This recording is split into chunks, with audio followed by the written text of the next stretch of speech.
Hello and welcome to the Team VVV podcast for all your weekly racing game rambles. I'm Martin, and joining me as ever is Kevin. Hello. Alan. Hello, viewers. And Ed is back. Hello. If you enjoyed the podcast, do like and subscribe. It really helps support what we do. And this week we are giving away a PlayStation 4 code for Absolute Drift Zen Edition. So do check out the website for more details on that. So really, I guess the biggest talking point in the world of racing games at the moment is that Kunos, the developer behind Assetto Corsa, has been bought out by a company called Digital Bros. I don't think any of us really saw this one coming, to be honest. Came completely out of nowhere last week. I don't think it's quite the bad news a lot of people initially thought it was. It was pretty much the end of the world for a lot of people, but the way I see it, they have a lot more resources now, so the future of Assetto Corsa is potentially very bright. What were your guys' reaction to it? Yeah, well, we've been talking about it for some time, haven't we? How they've been struggling to get the console versions up on par with the PC versions in terms of the release schedule, but also in terms of the contents of the game. There's a lot of elements that are lacking that console gamers expect.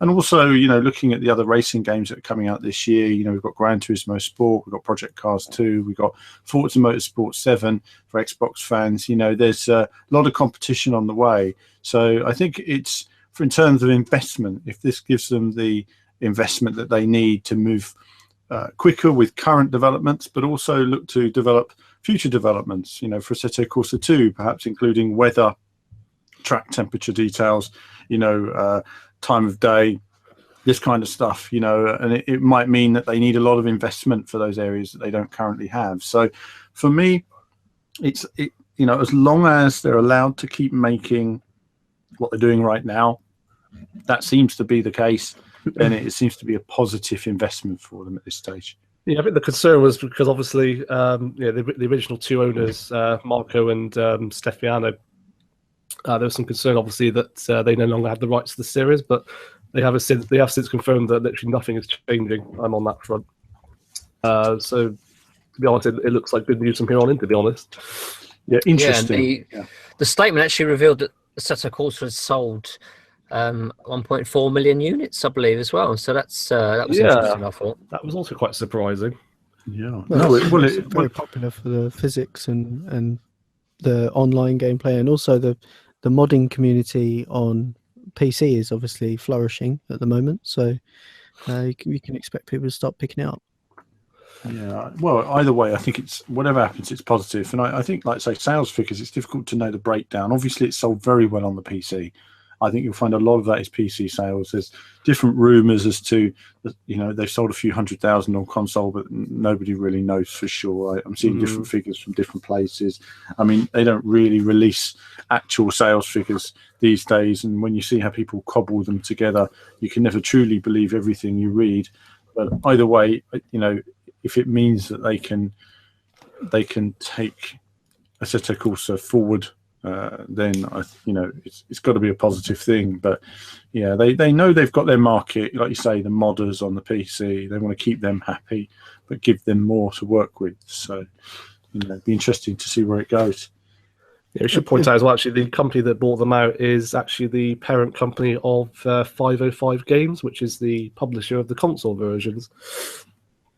Yeah, which shows they have some confidence, having released the console version, so they can see potential. Exactly. Yeah, it seems to me like they want to develop it into a future franchise on consoles, is what I can take from that. Yes. Cool. From like previous situations like this, how have we seen? Like, have there been other games in the past that have sort of had the start that Assetto Corsa has had and have been bought out? What are the experiences of those games been? Have been flops in the past? Or? The experience has been, and I suppose you have to think about like Psygnosis being bought by Sony, or Bizarre Creations. Where did they end up with Activision or something like that? What we've found is it depends greatly on the company. I found that initially companies have received large investment and they've made good games, but then as soon as they have a game that doesn't perform well, the studio has been shut down. and that's happened almost every time, or merged into another studio and stuff like that. So this is different because they're not being bought by one of these behemoth companies. So far we've only ever seen this with very big companies. So we've never seen. I mean, this company seems they're not that big, comparatively speaking. It's more a logistical agreement as well in terms of sales and distribution and publishing, rather than a third-party company taking over entirely. So I think it's difficult to say. I mean, but that's normally how it's worked. So if Assetto Corsa 2 came out and it bombed and was terrible, then you might not see much from Kunos again after that. That's normally how it would work. I mean, does the buyout suggest that we will get an Assetto Corsa 2 rather than an ongoing sort of update of Assetto Corsa? In my opinion, it probably does suggest that we will get a sequel, just to boost the sort of income, to get back some of that investment. Well, a big selling point of Project Cars 2 and Forza Motorsport 7 will be the incredibly in-depth weather systems and time of day systems.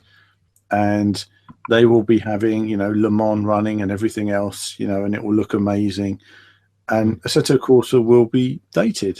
Their technology is already dated in that sense, and it will be more dated when they can't simulate those environments. So, yes, I think they're going to keep Assetto Corsa going, and I don't think they're finished with it yet. There's still a lot to do on it, and it might be a while till we get a sequel, but at least this means they can rebuild that graphics engine from the ground up, or make the decisions they need to in terms of bringing in staff or buying components from other developers.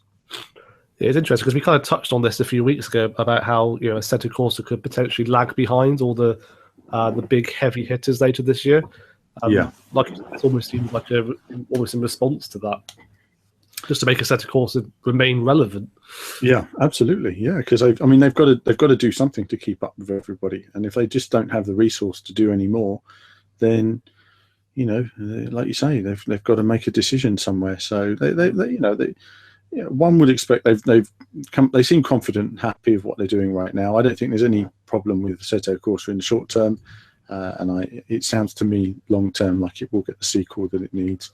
If they don't release a sequel in a year from now, it will look very dated. It did not, and we don't, we'll have to see how good the physics models are on the upcoming games, the big three. But I'm sure the tire models are going to be much improved, and the physics are going to be much closer. So whatever happens, so physics alone won't be enough to give them the lead that they currently have in that sense. Well, the extra resources will actually give them a bit more guidance as to how to obviously convert the experience into console for a different console audience. Yeah, definitely. Well, yeah. I mean, I was looking at it again the other day. Crossing the finishing line and just that immediate stop in the gameplay when you cross the finishing line. I know, it's so jarring. Every time I play it and that happens, and I just think, oh, that's just horrible. Who thought that was a good idea? Not even a finish as you drive along and the car slows down or something. It should be something. It is the most deadpan racing game in the world. Yeah, exactly. Yeah, it just lacks that personality, doesn't it? And on the consoles, we expect that because we've had great games in the past, like Race Driver Grid and things like that. And yeah, it's just lacking that bit of soul, maybe. Yeah, bit of passion. Yeah.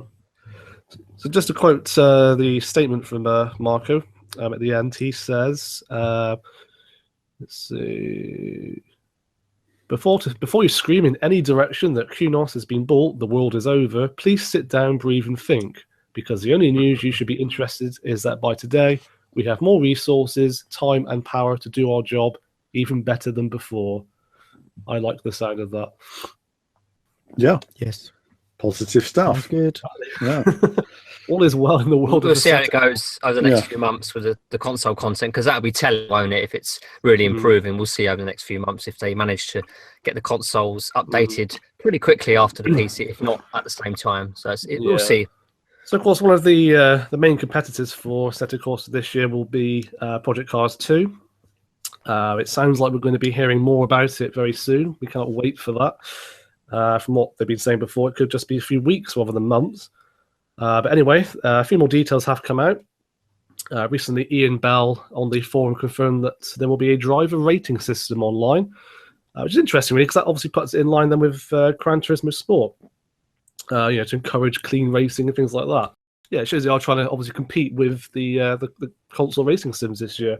Yeah. I mean, this is something we've been asking for years because ever since Halo 2 was released, Halo 2 had a player ranking system, and the higher you got in that ranking system, the better the players were that you're up against, but the more, for want of a better word, professionally they played the game. Yeah, so you knew you were up against highly capable people who had similar strategies to yourself. When you play online on Forza Motorsport or any open game at the moment, you get rammed off the first corner every time. Well, sure. So with a rating system, you'll still have to get through that initial trial, but you'll be recording clean laps. And if you record clean laps and clean races, then whatever happens, if you keep minding your own business, your ranking can only improve. And ultimately, you'll end up in better and better lobbies. And like iRacing, it becomes an awful lot more tense when you're trying to race people cleanly, and you know that any kind of contact will result in you dropping down a few levels. So, for me, and also the esports side, I mean, they have been pushing the esports side. They've been doing it a lot. And I think to integrate those esport features, can only work as a good thing for them as well. So they do plan a big future in terms of esport on Project Cars 2. So, I see a few people with concerns on Twitter, but until we see how it's integrated, we don't know how it's going to record. But yeah, he hasn't mentioned any proper details about it yet. Common sense would say you'll be able to see the quality of the people you prefer racing with. I think it's important to be able to obviously race with like-minded people in that sense. I mean, to me, it seems like such a fundamental thing to have, matchmaking like that. Absolutely, yeah. So far we know that Gran Turismo Sport will have a similar system. You get sponsorship points and things like that, and it monitors your driving style. The only game we don't know yet, whether or not it'll have anything similar, is Forza Motorsport 7. I think it has to be honest. Forza 5, it was something to do with like the driver tars, where they sort of gather whether you are someone who smashes someone off the road and whether you are someone that drives cleanly. Not that it actually worked. I'm going to say, I've never liked the driver task system. They're always too aggressive. Yeah. In my experience. I felt like as soon as they brought in driver tasks, it was just the same as it was before, really, but slightly more aggressive. That was it. It's like, this is just AI, really, isn't it? What are you talking about? This cloud computing. Yeah. Funny words. Yeah, I mean, the power of the cloud, hey? What a load of nonsense. They're not on Microsoft Studio at all. It sounds like nonsense. I even said that to developers. I said, it sounds like nonsense to me. What's the cloud going to do in real time? Nothing. It's going to make the graphics better. No. I mean, no doubt they'll use the cloud to show weather developments in Forza 7 or something, and they'll show you this amazing weather system that records real world data and does it on the actual racetrack as you do it, and it forms puddles and water levels and all that sort of stuff. But I'm rambling. Carry on. Yeah, I mean, the online driver system is the future, isn't it, for console gaming? I mean, you've seen games like WRC, Project Cars. They're all moving towards esports more and more. It's definitely an effort there, focused effort. We're seeing more and more sort of aggressive marketing and stuff to do with esports. And these sort of driving rating systems go hand in hand for me with esports. It's all about getting people playing in a competitive environment, whether you're at the low level or whether you're at a very high level. And nobody likes to play against players that are not in their sort of league, as it were. Whether they're better or worse, because we want to be competitive against other sort of like-minded drivers. We don't want to race, crazily aggressive drivers if we're not that ourselves. If we're more conservative and we care about our cars and our race lines and etiquette, then, we get much more out of a game if we race with like-minded people. And the only way to do that at the moment is to, join racing clubs and set up private lobbies and all this. It's a lot of effort, especially if you don't have the time to do that, which a lot of people don't. And these systems are fantastic news for me to see come into existence. And I think it's the future. I think it's the right thing to do. And I think the online racing in general on consoles is going to get a lot better for it. Yeah, I mean it's a logical step, I think, to be honest, because there are people out there that take their online racing very seriously and dedicate a lot of time to it. And there's nothing more annoying when you're a clean racer and some idiot just rams right into you all the time or drives the wrong way around the track and stuff like that. Yeah, we've all seen it happen. Yeah. So, do you know? I remember actually, I went to one of the best times ever was when I went to like a racing centre, the race centre. I went to about 3 years ago. There's a video on the channel about it, and you all climb into these like rigs they have there and do a Formula One race. And I remember there was this massive guy, like big, strong guy, skinhead. He was in there racing, and there was some idiot there who decided to go around the wrong way. And he's racing, and he's not that good, but you can tell he was absolutely trying as hard as he could. And then this guy comes around and smacks into him, and he just shouted his head off, like pure rage. And I just thought it was so funny. I just thought, damn, that was just so funny at the time. But no, I mean, we've all been there, haven't we? When there's an idiot going around the wrong way and you're winning a race and then suddenly, bosh, they smack. It used to happen a lot on PGR 3 years ago. I had it a lot on, I think it was Toca Race Driver 2. Oh, really? On the PS2, yeah. There was certain, yes. Online matches. I used to find it hilarious. I did sometimes, yeah. I mean, well, it used to happen, but I never took it so serious. Some people took it really seriously, and they would proper rage. And I did find that funny, I have to say. Yeah, you had like people shouting in your ear in the headset. Nothing like today, of course, because everyone's in private chat. But back then, everyone was in the same lobby together. So you were always in there with all these people shouting at each other. It's the same on Halo. I mean, every time I played Halo 2, when you turned that on when it was first released, there'd be a little kid in the room, little American kid, and he'd say, "I want the sniper rifle." And he'd run for it every time. And I remember one day this kid was really irritating. I thought, no, you know what? I want the sniper rifle, mate. You're rubbish, right? And I ran up and got the sniper rifle. And then he meleeed me, right? And I meleeed him back. And he meleeed me. And then I just shot him in the face, right? At point blank range. That escalated quickly. It did, actually. I was just like, I've had enough of this. And then I just jumped off into the level and carried on. But I mean, that was online gaming, in the day. But you always get idiots on there. But I think, like you say, the ranking system will, if you want to crash into people, you can and have stupid races. But if you want to race some serious people, then, some good ranking will get you up there.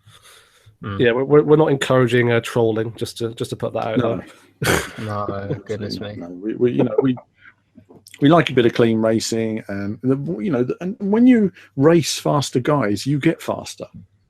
That's the thing. You push harder to keep up with them, and it stretches your ability. That's right. Also, actually, on the subject of racing simulations with Project Cars 2, interesting to see that RaceRoom Racing Experience has a new update. They've just released Silverstone. Obviously, every racing game that's ever been released has had Silverstone, but this one actually has 4 different layouts, including all the historic layouts. Has any racing game had the complete selection of Silverstone circuits before? Well, I mean, you've got. I mean, I don't know. I haven't seen the circuits, but Gran Turismo has. Gran Turismo's got them all, because you've got the North Circuit, the South Circuit, the Stowe Circuit, as they call it. That's where we do GT Academy and stuff like that. You also, I think, Gran Turismo 6 even has the inner circuit as well, the inner training circuit, which is inside the southern part of the racetrack. Yeah, I forgot. Which you use that in Senna's DLC for Gran Turismo 6 as well, quite a bit. So, yeah, I think Gran Turismo is the only game that's had, I think Gran Turismo has more than that, has everything. So I think that's the one with the most Silverstone stuff. If I remember rightly, Project Cars had quite a few different layouts. Yeah, RaceRoom are quite late to the party, really, with Silverstone, aren't they? Because it is a very serious race simulation, and Silverstone is the most legendary British track there is. Yeah, to me, that is one of the seems a bit strange to have in a racing game.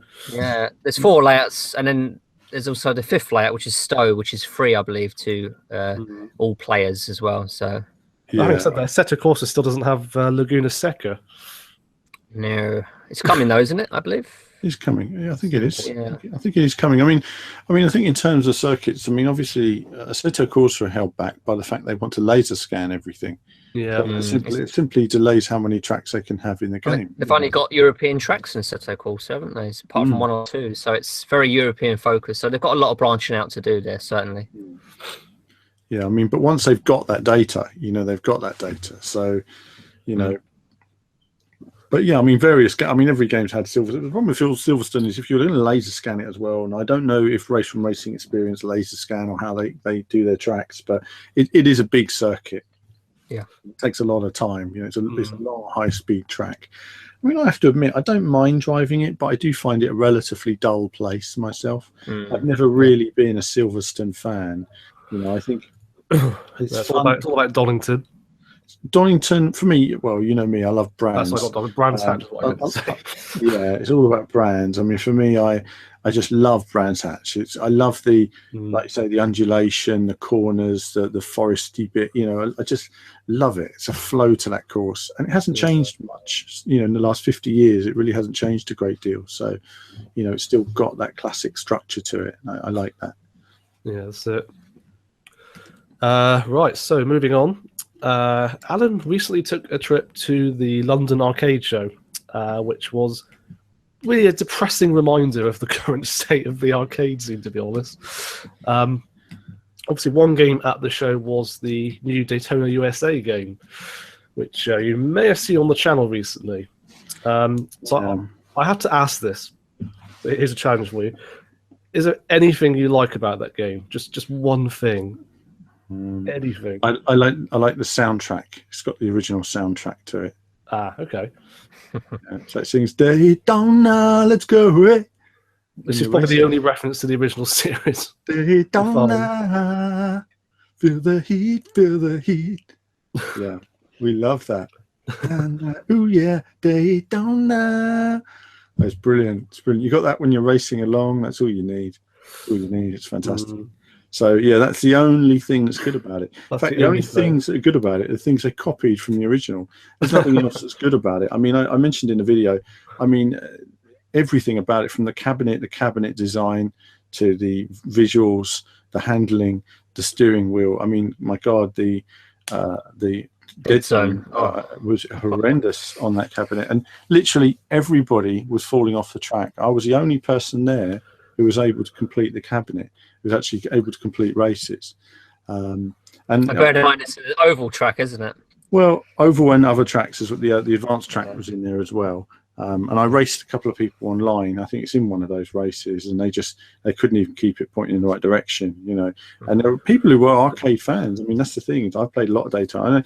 I know a couple of people have had a go at the fact that, they said I was in like first or second when it was saying fourth. But the problem is that you're in fourth. You're at the start of the beginner track. It said select fourth in the original game because it used an H shifter. So consequently, if you had your gear in the wrong slot, that'd be a problem. But when you're starting with a sequential gearbox, your expectation is that for the gear to start in the right place, you wouldn't be starting with a sequential gearbox in first gear, for example. There's just no reason for it. But having said that, I was finding that obviously it changed to automatic when it felt like it, which was quite confusing for me as a driver. And also the wheels would spin up sometimes in a way that didn't feel natural in any way, and the circuits looked flat and lifeless, and the Daytona NASCAR track. I mean, who cares about NASCAR when playing a Daytona game? Yes, shock horror. Nobody in the UK even knew or cared what NASCAR was outside of Days of Thunder. All right, that's all anyone in the UK knew about NASCAR in 1994 or whatever it was in the UK. So no, I think the developers have got it all wrong, and well, I mean, if people want to defend the game, because there are fans who are still trying to defend it because they're fanboys, as it were, but they're not doing the memory of Daytona. They're the same people that defend Terminator 3 and say Terminator 3 was the best Terminator film. It's just bad. It's bad, and that's that. So, yeah, there will be another video coming up on the channel of me just doing the advanced track again. I stuck with automatic gears in the end because I just couldn't figure out what, I managed to do it, but I have to admit, having done it with an 8-shifter for so many years and then being given a sequential gearbox that didn't work very well, I just stuck with automatic. It was much quicker. So yeah, it was horrible to look at. I thought the video was out of sync with the gameplay. It was you're putting the inputs on the wheel and it bears no correspondence to the action. It's like, what is going on here? You've got a massive dead zone. You've really got to turn the wheel to get it to move. And when it does move, it sort of lurches, doesn't it, from really quickly to side to side. It's so difficult to keep it's so difficult to keep going in the right direction. And none of the standard gameplay techniques were working that well, were working properly. And there was like one bit where I'm in the tunnel and I'm turning to exit the tunnel and the car just goes straight into the wall. I'm like, oh my God, there's literally 5 degrees either side. And I'm somebody who can generally drive games with terrible steering setups. I've done it on a lot of videos, various different videos, and I turn up and I've got to make a video. That's it. You have to deal with it. But the handling was bad. And I think the problem is a lot of people going on there, crashing off everywhere and saying, oh, I'm just not very good at games, or something like that. And you think, no, it just doesn't, it handles badly. And like you say, if I hadn't have played, and I put a video up as it happens, was purely coincidence last year of me playing the original Daytona Cab and driving it, near enough perfectly. So it wasn't like I'd lost any of that sort of input skill, as it were. I just got on this new one and it just was all over the place. So yeah, Daytona was bad. And I mentioned all of this to Sega, to a representative that was there. Everything mentioned in that video was mentioned to a Sega representative. I didn't hold back. And I even said to him, why, this is £15,000 for each cab or whatever it is, 150,000 pound units. You're using what I can see is a PlayStation 3 to power it, frankly. Why don't you have, most powerful Titan graphics card or 2 GTX 1080s in each cab powered to maximum performance? Bear in mind, they need to produce 2 cars. That's all they need to produce for the game, manual and automatic looking cars. And they need to produce a maximum of 6 circuits. Obviously 3 of them are mirrored, as it were. So, this should look spectacular. It should look and sound and feel spectacular, not like I'm driving a bus that doesn't handle very well on 10-year-old hardware. And that's what it felt like. So, yeah, and I'll say that to Sega, I'll say it to the developers. A lot of people troll and they moan online about games. And then when they actually speak to the developer, they kiss their and they don't say any of that. But I don't. I speak objectively, because if someone said to me, how could it be better? Well, I'll tell you how it can be better. And, like you say, there's a lot they can do. But they've lost the essence of Daytona. There's no essence to it there. So Sega, there's no essence to Sega. AM2 are gone. And I think that Sega have struggled for years. If it's not Rome Total War, they really don't know how to make other types of games anymore.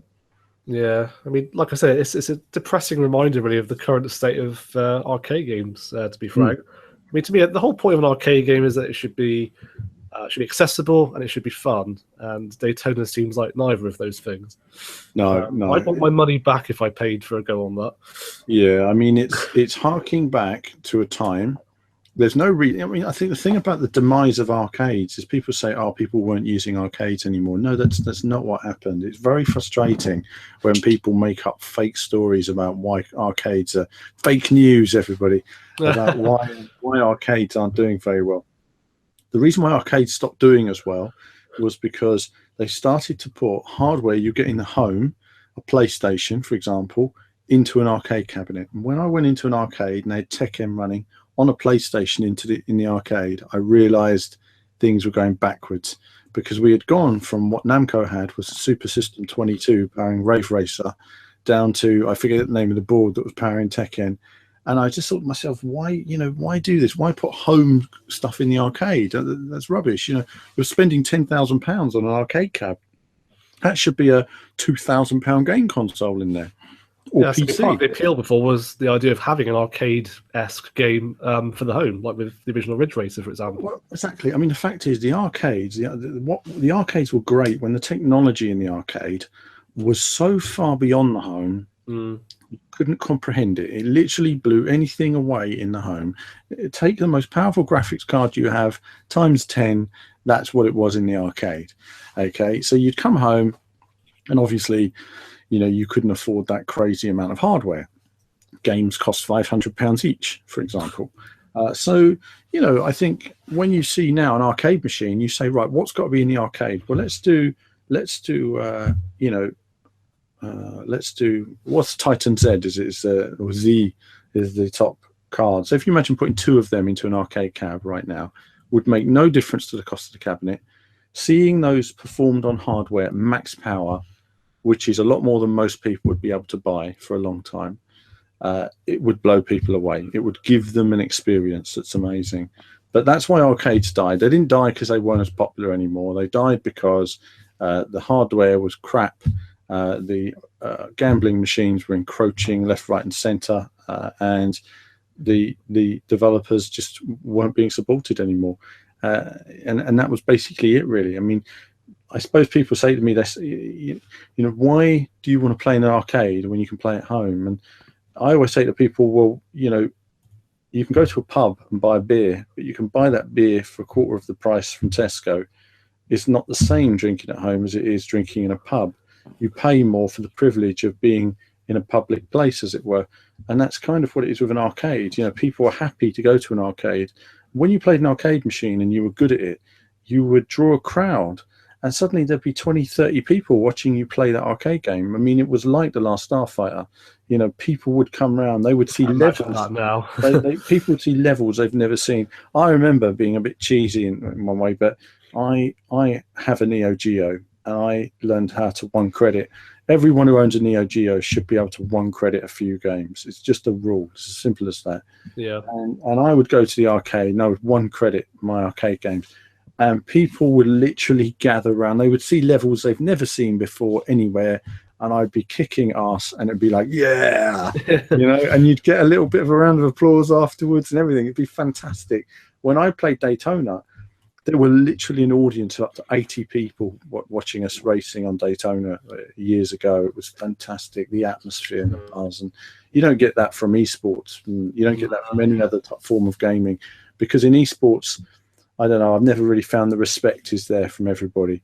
And I think that was the problem with the esports. At least there was a fun and a respect for people in the arcade. And they respected that either you were good at playing or that you shared their passion at the very least. So, you know, that was why it's great. So, yeah, I mean, arcade games now, I mean, there was Cruising Blast there, and, you know, it had no brake pedal, only an accelerator.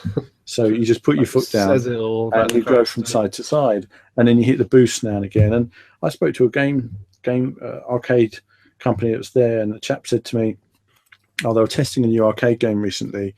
Yeah, well, they took out the brake and they put in the accelerator, and he said that they had a boost button, and these kids in America where they were testing were complaining that, oh, I keep running out of boost. So now they've made it with a never-ending boost. So you have to have your finger down on the boost button for the whole game. You think, well, that's just so rubbish. It's almost like a mobile game made for arcade. Yeah, and you're listening to when you're listening to kids who clearly don't have a clue what makes a good game. You know, you've already really lost your way. And I think that's so. If there's people out there, and I suppose, you know, I've seen various tweets from Sega saying, "Oh, Daytona 3 is amazing." Well, I noticed they've taken 3 out of the title. Now it's just called Daytona. If you look closely now, they've taken the 3 out of the title, which indicates that Sega might be a little bit embarrassed about the feedback it's getting. And yeah, they just don't. It just told me they just don't have a clue what makes a good cabinet and what makes a good machine. I mean, you know, Daytona's had 2 main cabinets. It had the main red ones, which was quite low down, and it was very low. You were sitting very low down and almost in a karting position, but the pedals were even higher. And I used to cut blood supply off to my right leg when I was pushing the accelerator down from a sideways angle for so long down there. Then they brought in the upright ones that had a moving seat. And this is not on the small twins. I'm talking about the big cabinets, and that had a camera and everything. And that was quite fun as well. But I always liked the low down ones that, you know, the original Sega Rally 1, was based on, and Daytona. They were the best cabinets. Such a shame that they're gone now. Yeah. Only in memory.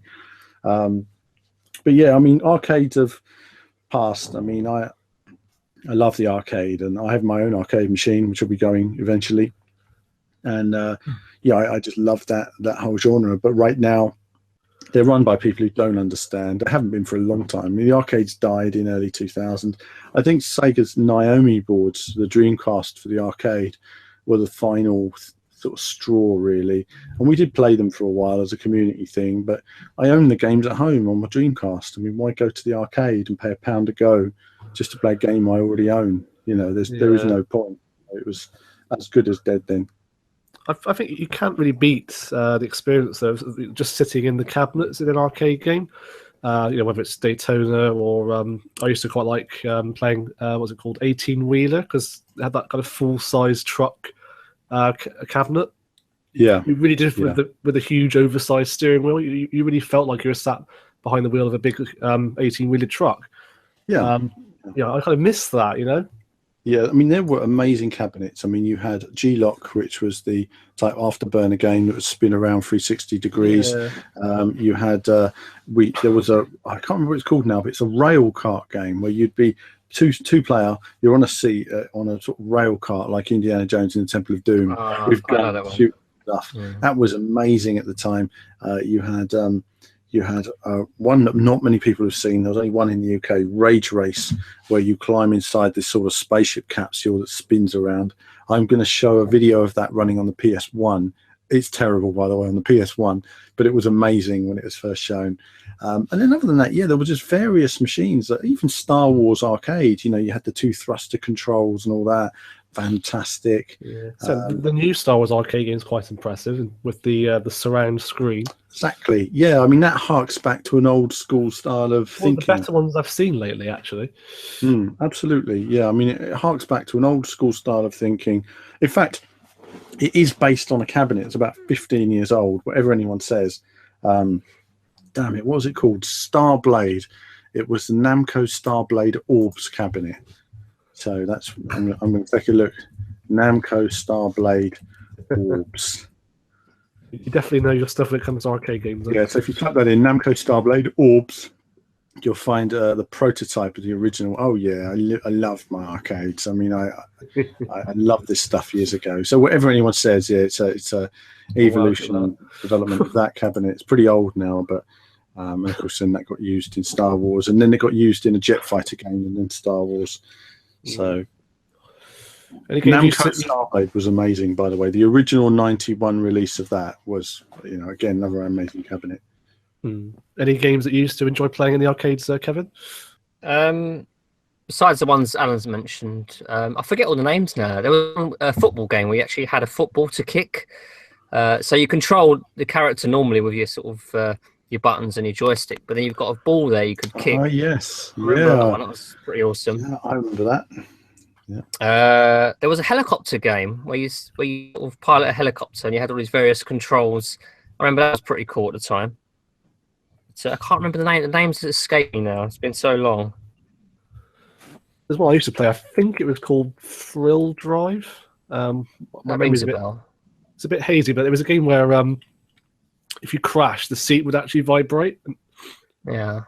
You had to wear a seatbelt and all that kind of thing. It was pretty much like an arcade version of Divisional Burnout, almost. Yeah, I mean, for me as a kid, there was only one game that sort of made a huge impact on me, and huge impact in London at least, and that was Street Fighter 2. That game was just immense. It was everywhere. It was all the local shops had it, the local cab offices had it. It just took over the country. It was just an incredible phenomenon at the time, and I've never seen anything like it since. So for me, Street Fighter 2 was a huge part of my sort of childhood experiences with the arcades. It was. I mean, Street Fighter 2, let's face it, it was, before Street Fighter 2, it was Final Fight, okay? Final Fight was amazing. Hagar walking down the road, beating people up, amazing.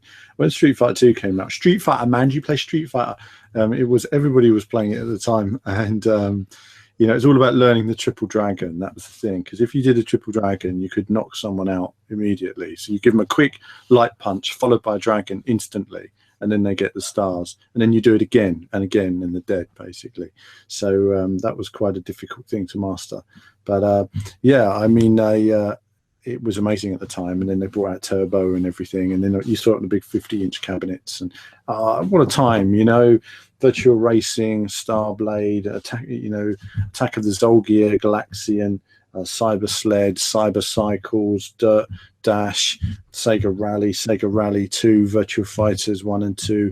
You know, I mean, they were all amazing. Even going back to the early 90s, you know, so many cool fighting games and shooting games. I mean, I was a 2D shoot 'em up collector. You know, that's actually probably been my favorite genre of my life is 2D scrolling shoot 'em ups. I absolutely love 2D scrolling shoot 'em ups, but I don't like modern ones because I see people talking about them on NeoGAF quite often, and they're not that good these days. And a lot of people are rating games that are really pretty crappy. And I think, you know, if you reviewed that 2D scrolling shoot 'em up 25 years ago, we'd have said it was rubbish. And people don't know what makes a good 2D scrolling shoot 'em up now, especially visually. It's a shame that the art and the design and what made those games special is long gone, but Saturn dominated on that genre. But we're going way off driving games here. I was just going to say Cruising Blast anyway. Videos, there's a couple of videos coming up on the channel in the next few weeks on that. You're going to see the London circuit, which is absolutely bonkers. Then you're going to see Singapore and Madagascar. And the interesting thing about it is, like, in one of my races, I'm racing as a bull and cart. Okay. Yes, it's like a horse-drawn cart, but with bulls. And you can even race as a dinosaur if you want to. What's strange is when you're racing as a person or an animal, you still get a racing car engine sound as you're driving. Whatever. So it's a very crazy game. And besides that, yeah, there was like a big Space Invaders there, and, you know, various other basic racing games, but there was absolutely no game at the show that required any kind of skill whatsoever. You know? So in that sense, it was, you know, it is what it is. In that sense, then the arcade scene is doomed as we know it. Absolutely. How about you, actually, Ed? Any arcade races you used to enjoy playing? Well, I think I'm really from the sort of time frame where people were sort of moving away from the arcades. I mean, the closest thing I've really got actually playing in the arcades is what was it, Time Crisis? But I actually love Time Crisis. Oh yeah, House of the Dead as well was another one that I loved. My friend had Time Crisis on his PS2 with the guns as well. Yeah, I remember so that. He just used to play that on his PS2 at his house. So why would you go to the arcade? Yeah, exactly. And shout out to Mad Dog McCree as well, was another shooter that I loved. But there's an arcade machine.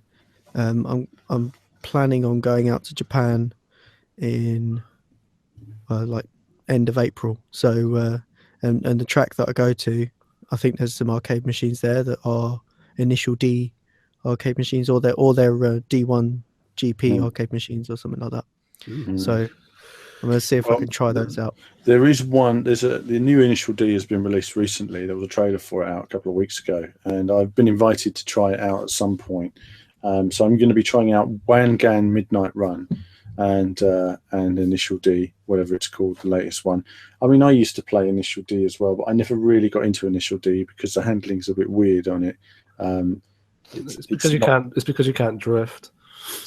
Well, it's because it's the drifting. I mean, I'm rubbish at drifting, but I just didn't like the way it's like the car was sort of ice skating along, you know, all the time, and I just have that kind of on rails feeling. Yeah, like you turn in and you just accelerate basically, and you start sliding, and then you start doing some offset lock and then spinning around the other way. And it sounds a bit like Ridge Racer almost. It's the more make you feel like a badass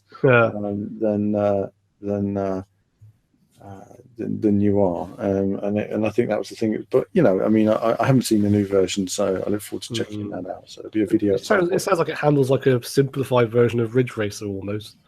Yeah, in a way. I've actually got Initial D on the PS2, the original release, but and it runs at 60 frames. Was that released here? No, only in Japan.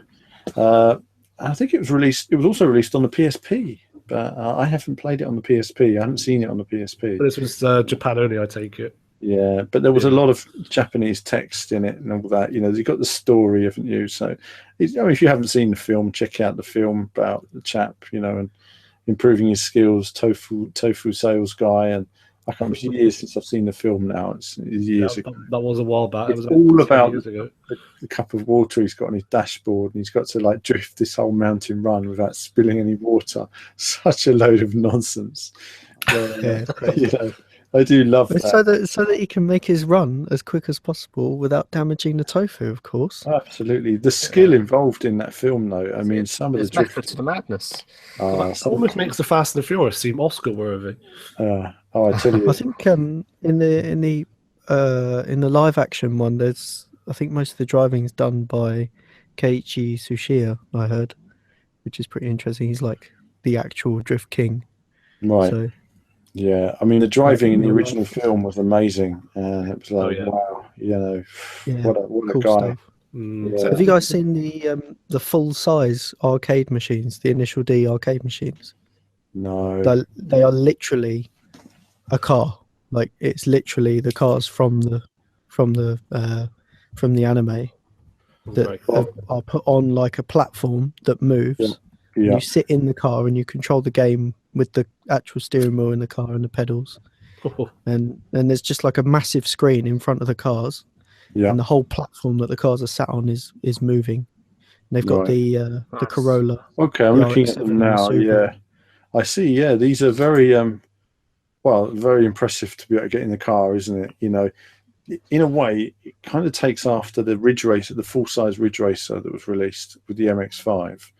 I don't know if you ever saw that, but the Ridge Racer, there was a version of Ridge Racer released where they had a full-size MX-5. You jump into it, and you had like 100-inch screen, maybe bigger in front of you. So you look through the windscreen on the car, and it'd be like you were driving on Ridge Racer. The only problem for me was when I got into the car was I was way too tall for it. I mean, I couldn't get my foot properly on the pedal, and I just could not I couldn't spin the wheel enough to actually drive it, which was very disappointing.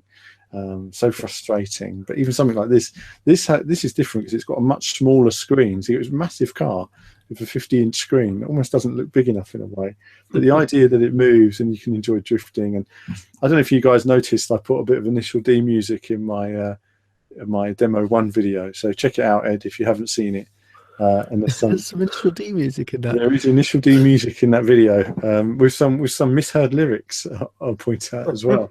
So you've got to love the misheard lyrics, because some of the singing in those songs is awesome. But yeah, it's just hyper, isn't it? It's the music fuels you down that Euro beat. Absolutely love it. So yeah, I mean, I look forward to seeing more on that, and hopefully we'll get some more footage on some of these new cabs as well. Right, so steering away from racing games just briefly, I think we need to talk about Resident Evil 7, because that came out this week, and Kevin has been playing it. Definitely took one for the team, though, I think. Are you sleeping okay after playing that, by chance? No nightmares to report so far. Wow. I've actually completed the game twice now. You're so desensitized to horror, is all I can say then. No, I was in the, I was living every sort of terrifying moment as it came, but excited at the same time. And I'm actually dying to get back to it again, even though I've completed it twice. To play on the hardest difficulty is a nightmarish sort of difficulty level, and I'm dying to get onto that. So yeah, I'm really enjoying the title. That's like saying I had a nightmare last night. I really want another one. Yeah. Is it like Resident Evil? Well, it's a different beast altogether, I would say. But it does have some familiar elements. You've got your puzzles, you've got your green herbs, you've got your item boxes and stuff. But puzzles, a bit of a damp squid, really, because they were pretty poor. They were very lazy. There weren't a lot to them. So I was left a little bit disappointed with them. And also the enemy types were very sort of limited in number, so there were a few drawbacks. I gave the game an 8. There's no zombies, is there, in this one? No, there's no traditional zombies. So there's no slow-moving zombies with their arms out wanting to eat your brains, which is a bit of a departure. It's been done so many times, I suppose. Yeah, I mean, I guess they are trying something a little bit different. I was so impressed how the game looked visually in the VR environment. Oh, yeah. I refuse to play it without the VR headset. It's such a good experience. It has to be played VR headset if you've got one. Don't chicken out and not use it. You have to use it. It adds so much to the atmosphere. know, the audio, Oh, yeah. the feeling that you're there. The environments are so detailed that they've gone to so much trouble. Okay, yes, there is a little bit of blurriness with the VR. Of course, we have to expect that. But overall, when you compare it to something, say, Drive Club, it's worlds apart. It's so much, but it's almost as if it was a different generation headset. You know, it just felt so much more refined. You could tell it was built from the ground up with the VR in mind. And do you know what? I would love to. I know they're working on a Resident Evil 2 remaster. I'd love to see that go first person and also VR. That would be incredible. Yeah, I know what you mean about the graphics, because looking at the texture quality, I thought the environments have a very kind of lived-in quality to them. Yeah, everything is dirty and scruffy. Yeah. And, you know, when you compare it to the original game, everything was so polished. Everything was in place. There was nothing out of place. It was beautifully represented at the mansion, the original mansion. Whereas here, everything's dirty and dilapidated, and it really added to the atmosphere and this sort of overall feeling of dread. You're in a hostile place. You know, you're so far away. Tension, isn't there? Yeah, there is, and it's believable. It's like nothing I've ever played before. I mean, I remember playing the original Resident Evil and feeling dread.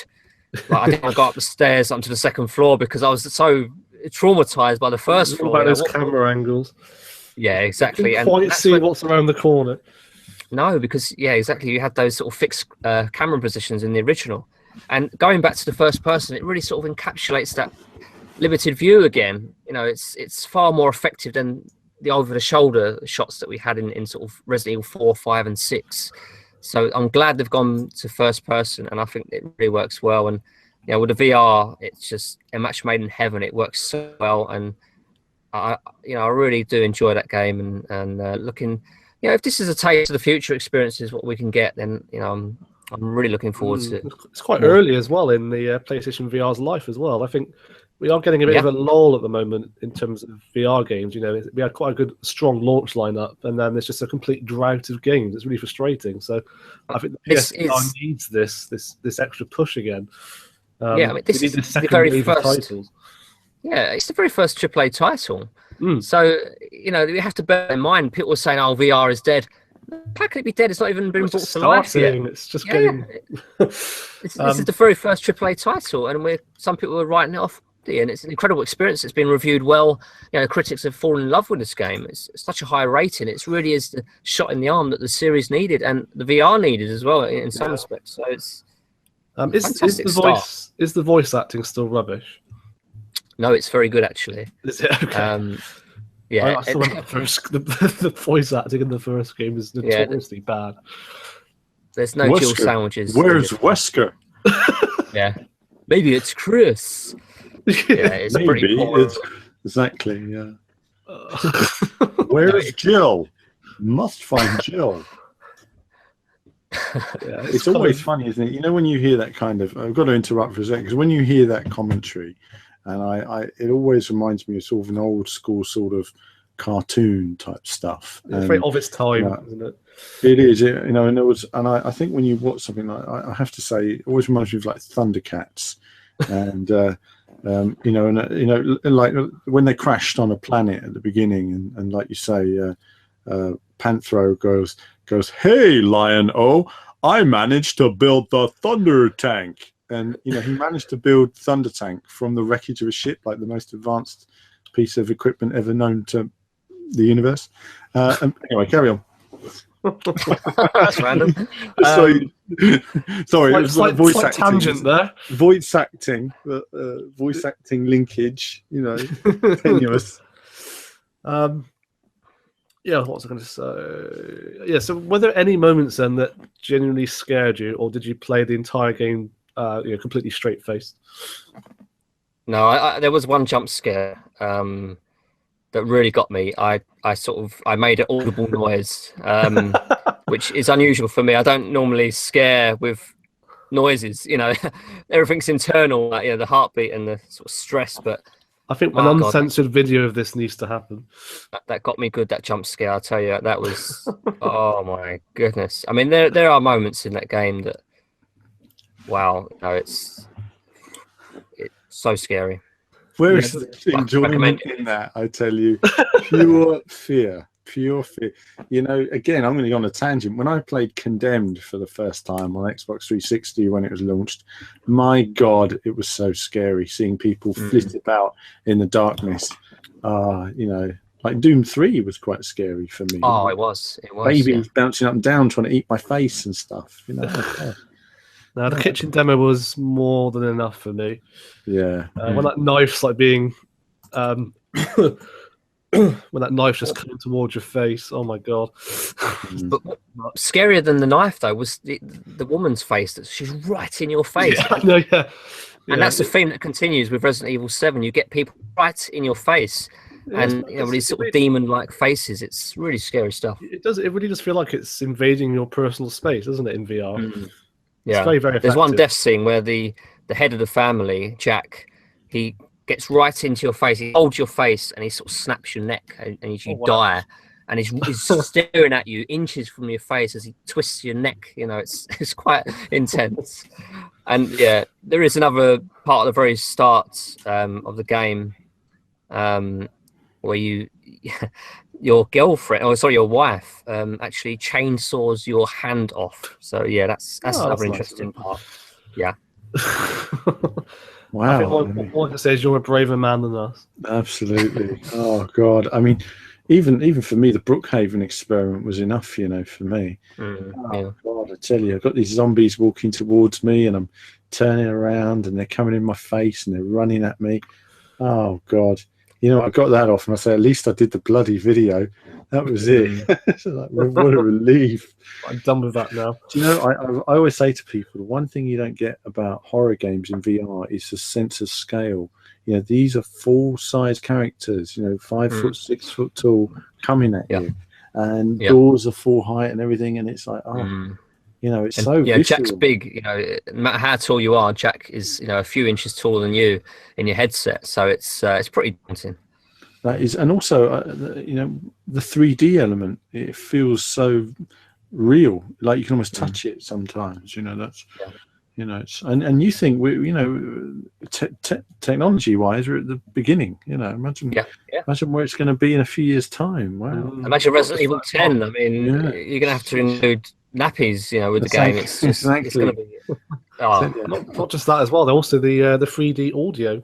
Yeah, the audio adds so much. I mean, you hear those footsteps, and you can more or less pinpoint where they're coming from, but you're never quite sure. So there's always that little level of sort of uncertainty, and it just adds so much to the game. The 3D audio it really does elevate the whole experience. It's incredible.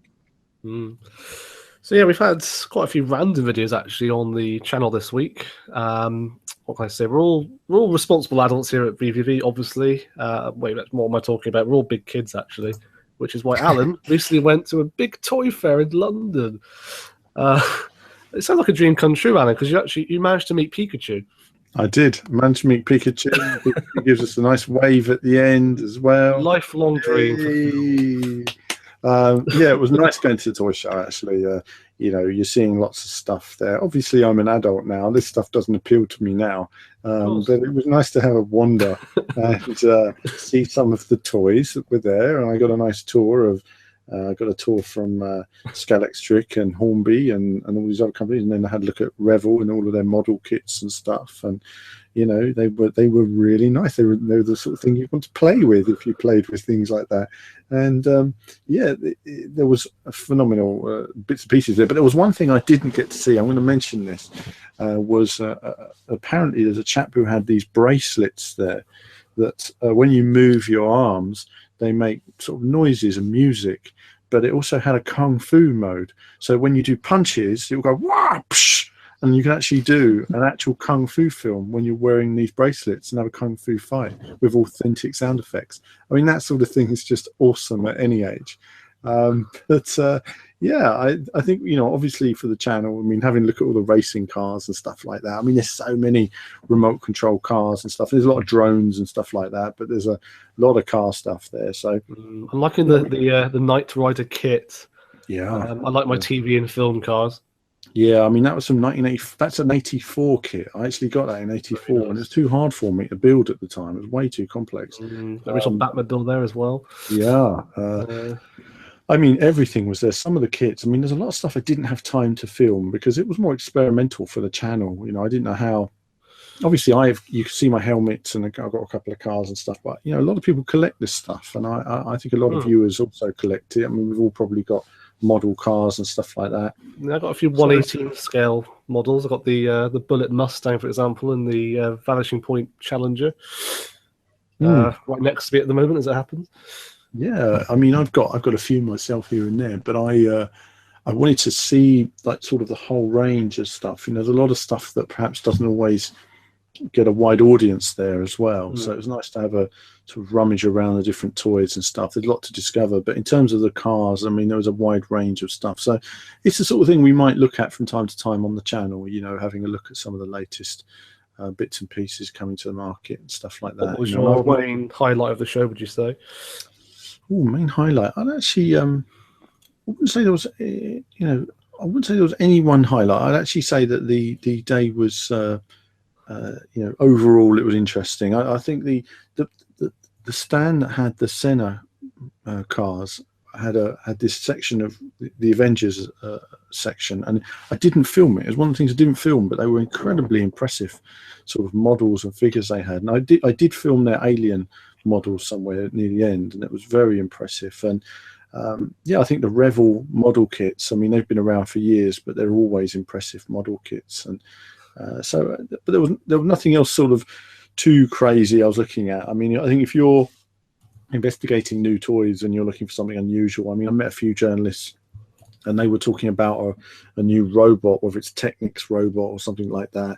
I can't remember. There was a new robot that was supposed to be quite impressive that the BBC tweeted. But other than that, you know, it's robots and stuff like that is a thing that toy companies are working on now.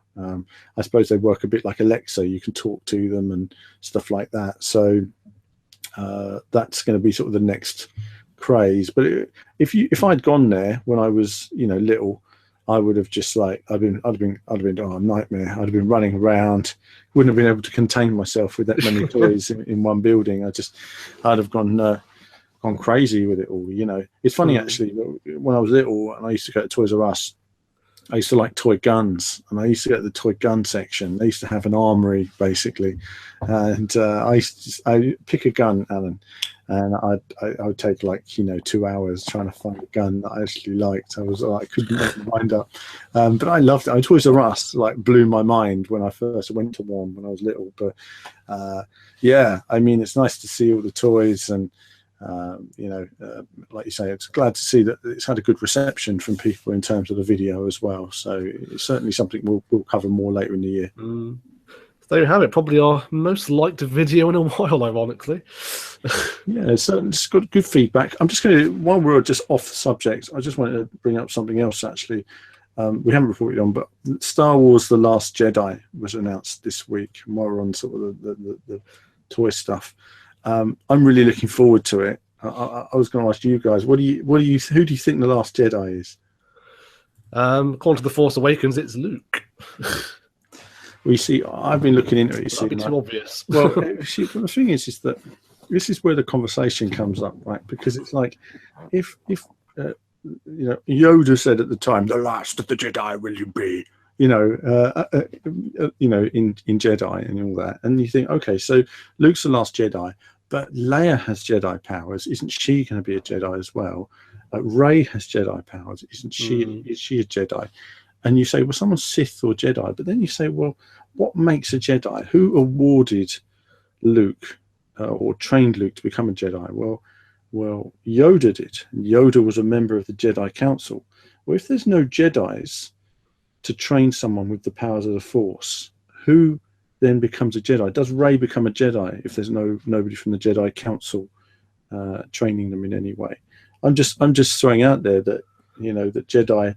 I don't know if Jedi's immediately. Oh, you've got the Force, therefore you are a Jedi. I don't know if that's how it works. In which case, Rey will be the final Jedi because she's younger. Yeah. But if it doesn't work like that, and you say, well, she can't become a full Jedi because she's not trained in the right way by someone from the Jedi Council. You get all that to come into it. So I hope Luke doesn't die. I don't want Luke to die. I was going to raise that, actually. Yeah, I mean, they've already killed Han Solo. We don't need to kill off Skywalker as well, thank you. No, we don't want Luke dying. We don't want Luke dying. I mean, that would be rubbish. Rey dies. Rey dies like near the beginning of this next film, and then Luke's like, "Oh well, crap! I better sort this out then." That'd be ideal, wouldn't it? I mean, something different that would just shock everybody. Like, oh, can't believe it! Dun dun dun. No, it won't happen, will it? It's too predictable in that way, I'm afraid. Rey and Finn are there to be the heroes. That's it. They're young. They've got a massive fan base now. They can't do any wrong between them. But I just want Luke to kick some. Luke kick Vader's. He's kick ass. He was so underused in The Force Awakens. Who, Luke? Yeah. Well, he had all of that, that staring to do at the camera. I mean, there's a lot you could have done with. Could still do with Luke, really. I mean, Luke is the sort of person who could have had his own film. In fact, he wanted to do his own trilogy of films years ago, where he went off on his Han Solo origin film. Great. Oh no, I don't. Yeah, I'm not into that. We know what the mystery of the character. Well, I don't get it. You've got a Star Wars universe with 1 million characters, and yet you choose a character we've already got. I just. And we've got the Boba Fett one as well, rumoured. I actually quite like the idea of the Obi-Wan film. I think that could work well. If Ewan wanted to do it.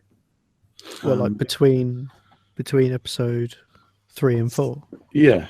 You could have a trilogy of Obi-Wan films, because it was you're talking about a 25-year period where Luke's a baby and has to become an adult. So you'd have like the Diary of Obi-Wan, day 500. Yeah, he'd be flying to planets looking for remaining Jedi that are still alive, trying to save them, because he knew where they all were. So he had to go out and find them all, and destroy the computer system that was wherever it was. That's what it would be about, something like that. It'd be his many adventures. But there's so much they can do with it if they do it properly, rather than a young Han Solo. Well, no, I'm just not interested in that at all. No. Don't sound good, does it? It's a shame. Sound good. But you never know. It could be amazing fun, and we'll all be eating our words and probably loving it, So they do think that it has a really good script, apparently. Everyone's saying it's got a great script. It's like, oh, well, we'll wait and see. Yeah, reserve judgment until it's out. Exactly. Have you guys seen the fan theory of Rey being Obi-Wan's granddaughter?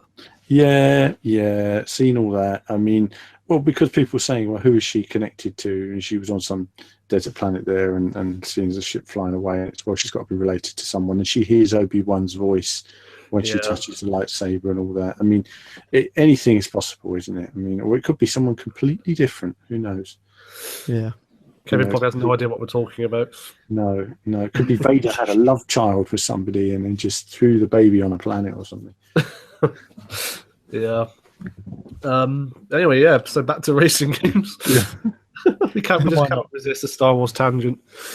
I guess we should probably do the Q&A now then. So we actually had one last week on YouTube. This is from Sesto Elemento again. He's asking, what is your favourite title to come out of Codemasters? There's quite a choice there. It's got to be a Tokka game, isn't it? Didn't they make those? Well, I'm probably going to say Tokka Touring Cars, because it is literally one of the first racing games I ever played, so I'm quite fond of that. Spent a very long time just driving around the wrong way of the track to cause crashes. Seriously, because that's the first time I could ever do that in a game. That was my first ever instinctive in a racing game, to drive the wrong way and kill everyone. My God. It's hilarious. As long as you weren't doing line, I guess. No. This is before the days of online. That's so funny, because I think one of the first Codemasters games that I ever had was Formula 1 2001, and all I used to do was just go to Spa and then start at the back in a Minardi as Fernando Alonso or something, and just drive down the inside, and then at some point, as everyone starts backing up because they're all braking for the hairpin, you just turn left and then see how high you fly. It's just so much fun. I remember that actually. My other favourite thing actually about F1 2001 was the woeful commentary by Murray Walker. Do you remember that? Where it was so obviously just sort of cobbled together clips of dialogue, and it just didn't sound natural at all. It just played them randomly. Yeah, But I mean, if you thought WRC was bad, you need to play F1 2001. So, off onto the grass goes Michael Schumacher. Yeah, I like the fact that they actually ventured into the commentary, though. For me, it was quite mind blowing at the time, but we don't have that anymore. So it's like I was going to say they don't do that anymore. Ironically, no, it was expected to be in F1 2016. They were talking about way more commentary, and it never happened. And and they do it. It's a real shame that they don't do it because I think I'm right in saying the last F1 game to do that was Championship Edition on PS3. Right, yeah, it's a shame, isn't it? It's a lost art. Well, they're saying that F1 2001 wasn't a Codemasters game, was it? No. was it not? No, it's a Sony game. I thought it was Codemasters. No, That game, Codemasters, first Codemasters F1 game was 2010. And it ran at 60 frames per second. Right. And also, it's funny you mentioned Spa because they had a massive competition on Spa at the time to win a massive prize. And I remember doing like literally hundreds of laps, and everyone was cheating. So when you go up the hill you go up Eau Rouge and then down the straight, you just go flat out across that section at the end. You drive straight across the grass, keep going. And then when you get to the end of the lap, you have the bus stop chicane, the old bus stop, and you just go straight across it again, flat out. And it was just so much cheating. And what was really bad about it was you could do 3 laps perfect, and yet they would vary by 10-second gaps because the timer didn't work properly on the game. So it was a very bizarre game in that way. Didn't handle that great. I mean, F1 kind of went downhill for a while and then got better around 2005. Yeah. So do you have any favourite Codemasters games? For me, you're a fan of Grid, aren't you? For me, I suppose my favourite ones would be Colin McRae Rally and Toka Race Driver 2. They were probably the two I put the most. I did play a lot of Grid, but those other two I put the most time into. I mean, I really enjoyed. I put a lot of time into Toka Race Driver as well. I mean, I love the Formula Fords in that game. Yeah, and touring cars as well. So much time went into that, and it ran so smoothly, 60 frames per second. Amazing achievement. No, it's got to be Toka Touring Cars to me, the original one, because you don't see the British Touring Car Championship represented anymore. No, sadly. No. What about you, Kevin? I'd probably say Colin McRae Rally. Yeah, as a standout. Yeah, it seemed to capture the essence of rally. The very dirty environments, all the different stages, all the different surfaces. Yeah, it's quite groundbreaking at the time because obviously rally games were quite arcadey back then. When you had games like Sega Rally, I think that really did shake up the genre. Yeah, it's more sort of gritty, wasn't it? And at the time, it blew my mind graphically. The way the cars handled, it had a cockpit view, for goodness' sake. I mean, the way that dirt accumulated on the car. Yeah, mud splatter we had. It was phenomenal technology at the time. I remember the detail that blew me away at the time. This sounds so primitive now, but the fact the cars had working brake lights. Yeah. Games didn't exactly. Games did not do that until that generation. Did it have weather as well? I'm not sure. I can't remember. I think it might have had weather. It had rain effects, I think. Yeah, so it was pushing the envelope at the time. It had everything. It had damage. It had it had weather. It had brake lights. It had cockpit cameras. It stands out to me as being the most sort of mind blowing, I guess, at the time of all the Codemasters titles that I can actually think of.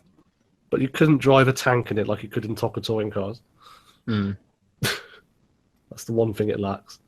And any favourite Codemasters games from you, Ed, other than F1 2001, because Codemasters don't make them? Yeah. I don't know. I think when I first picked up F1 2013, I think it was, or it might have been 2012. But yeah, I really, really enjoyed the Formula One games when they started picking those up later in the series. Beyond 2001.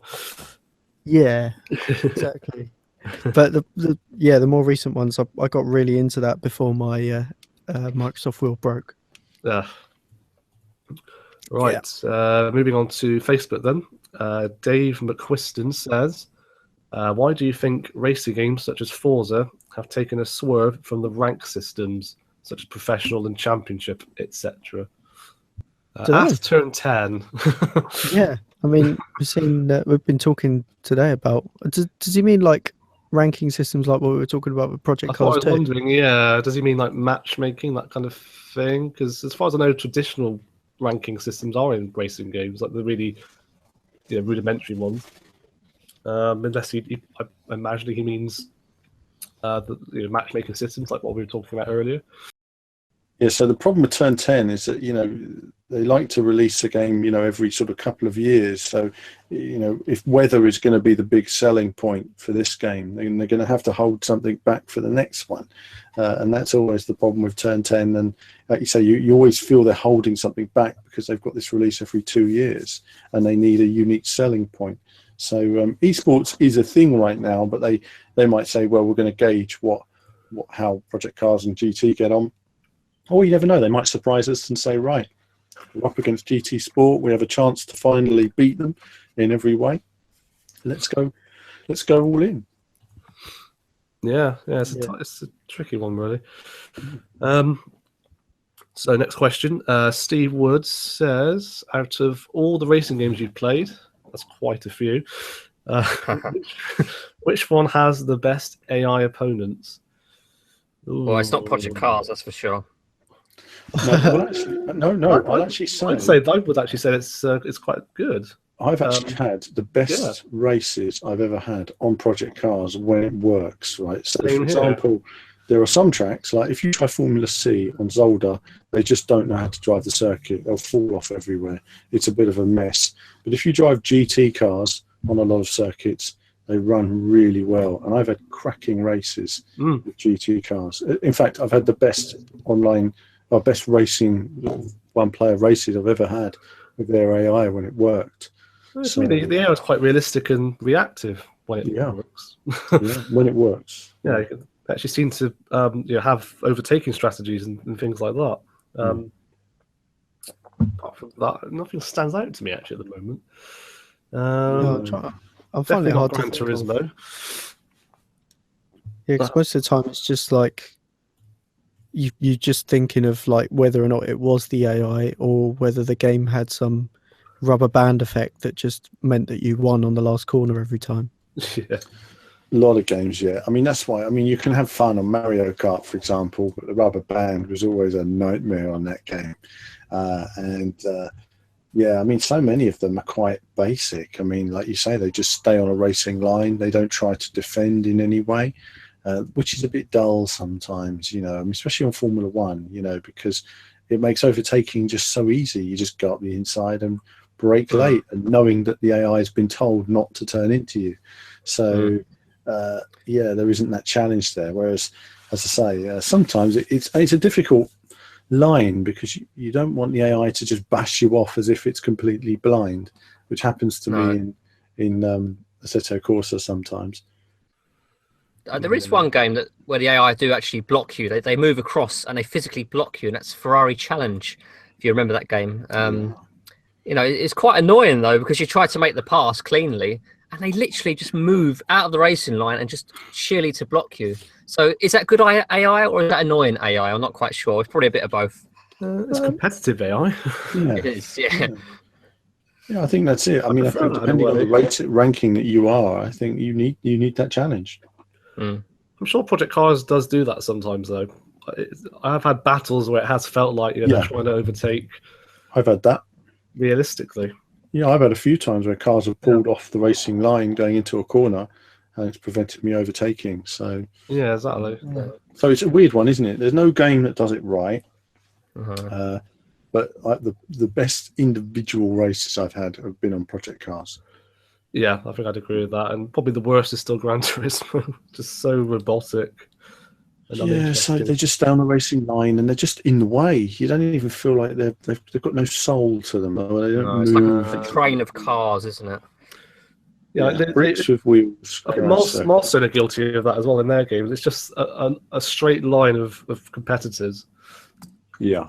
It's just you don't feel they're competing with each other, battling with each other, and I think that's the thing. You just see them going in as a robot, and there's just not enough to it. So, speaking of Gran Turismo, Alexandri Gontijo, he asks, is there any news from Gran Turismo Sport, and is there any expected release quarter at the moment? It is supposed to come out this year, but no final date yet. We have mentioned this a few times. Literally nothing. No, they have not said anything about it. Nothing. There was a new video actually that surfaced recently, an off-screen video. I'm sure we'll get that on the website at some point.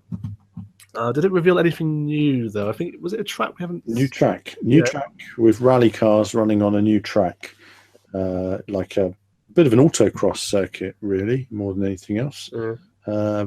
Autocross I'd call it, but it wasn't very special. It was driven using the roof cam, because they Gran Turismo still have failed to put in a bonnet cam in the game, which again is another fail on their part. And the roof cam, it's like 10 years on, it's still the same roof camera that no one ever uses. It just always reminds me of Mr. Bean. Driving his Mini, and that's kind of what it's like. I just keep getting this vision that I'm Mr. Bean sitting on the roof. They should call it the Bean Cam. Yeah, it is Mr. Bean. It is the Bean Cam. I'm going to call it. When we make videos on it. So, I think it's frustrating, but no, I expect we'll hear news. I think it's got to be E3 now. I think we've got to wait for E3. I don't think there's going to be. I think it's got to be a big game for them at E3 to say finally. Coming out this year. Traditionally, coming out this year. Traditionally, it's normally shown at E3 during Sony's conference because obviously it is a first-party published game, and it is for some people a system seller for PlayStation. Yeah. Probably not so much now because it's taking so long to release the damn game. But hey. Also, Jamie Codling asks, "Is there any further news with Sony and wheel support?" I assume he's referring to Fnatic because they're still trying to sort something out, aren't they? There won't be any news on that until near a Gran Turismo Sports release. Yeah, because they've got the Thrustmaster Gran Turismo wheels, which hasn't been revealed yet. No, that's right. And we're going to find out more about that wheel. So I think they're going to want to launch that wheel first, and then we'll find out what compatibility is going to go on with Fnatic. I know Fnatic would like to agree something with Sony, but we'll wait and see. And then finally, over on Twitter, Adam McCann asks, have you been watching the WRC this year? And do you think they should give the license to Dirt Rally? We wish. Yeah. Well, I mean, I haven't seen much of it. I watch it on Facebook, clips and bits and pieces and stuff like that. I don't get to watch full rallies these days. But, I think Codemaster's done a cracking job with Dirt Rally. I don't know whether they would be able to replicate a WRC season, because what will happen is they'll suddenly be told, right, you've got to have all these cars and all these tracks made once a year, and the quality that you see in Dirt Rally will vanish. It just won't be there anymore. It will be a different game. So I think that's the problem, is people don't realise the pressure that they're under. So I think you have a better rally game for Dirt Rally for it not having the official license. Yeah, there's more creative freedom. Yeah, that's right. Exactly. Yeah. So, and also in terms of how much they've got to get out there, I think that limits them. But it'll be interesting to see a Kiloton. I'm hoping and somewhat expecting that Kiloton will make a considerable step forward again this year. Yeah. So we'll see how they develop.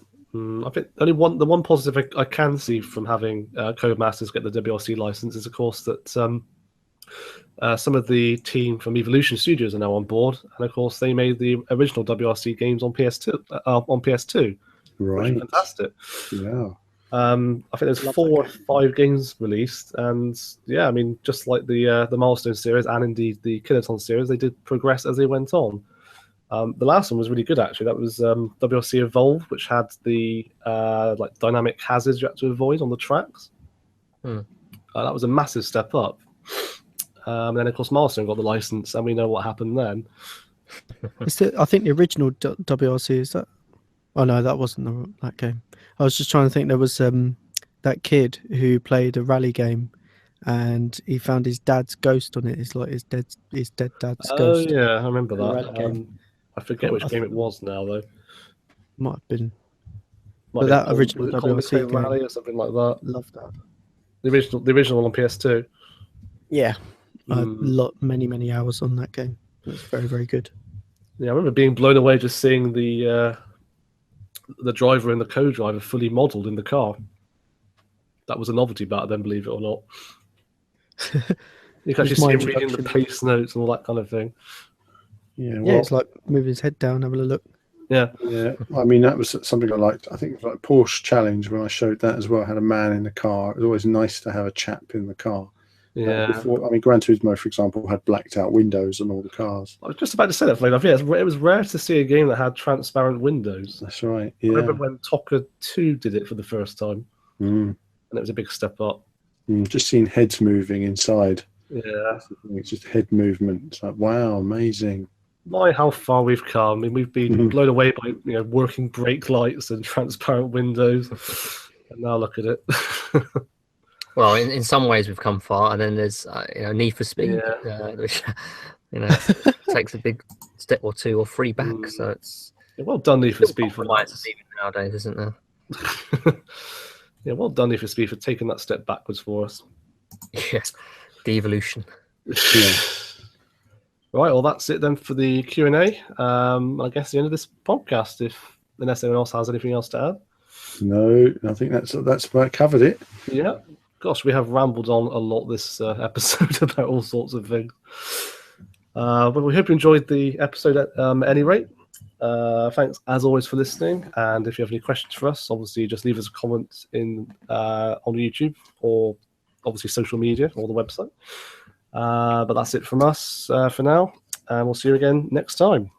Bye for now.